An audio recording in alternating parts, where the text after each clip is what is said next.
there's a big special election going on, and I recognize that this doesn't necessarily have a huge impact around the country, but kind of as a barometer of where the people are, I think it does. California, in the response to Texas, doing the things that every state does, the whole gerrymandering thing that happened a while ago, California has instituted a special election that is going to, and I'm going to use Gavin's words here, give the power back to the people. And they're going to do that by taking the power away from the people. I know that might sound confusing, and well, it is. California has an independent commission that sets all of the districts for Congress, and it's made up of people from all over the political spectrum. It's chosen by independent third parties. And of course, it's already slanted because, of course, it's going to be slanted in the state of California, but it's already done by an independent commission of 14 regular everyday Californians that decide the districts. So in order to give the power back to the people, Gavin is trying to take the power away from that commission and then give it to his own party, who's a super majority in both of the legislative houses there.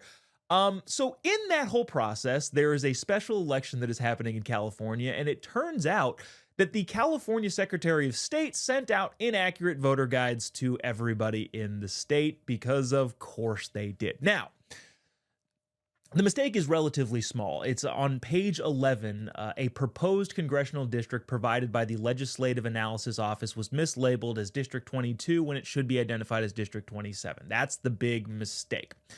Here's the thing.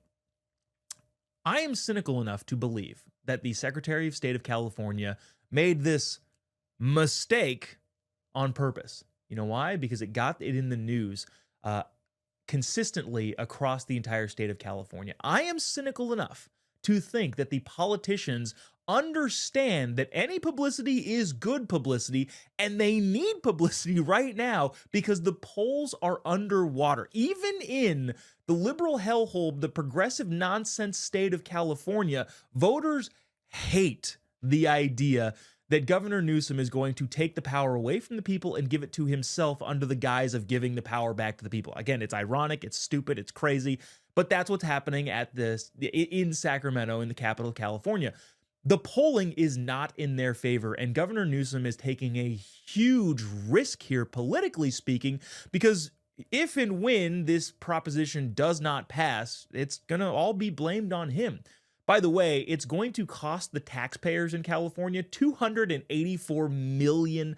That is postage, that is printing, and any additional printing cost is going to cost millions of dollars more. So $250 million Governor Newsom is going to put on the line in order to strip people of their power under the guise of giving people more power, which again is stupid and crazy, but I can't reiterate that enough.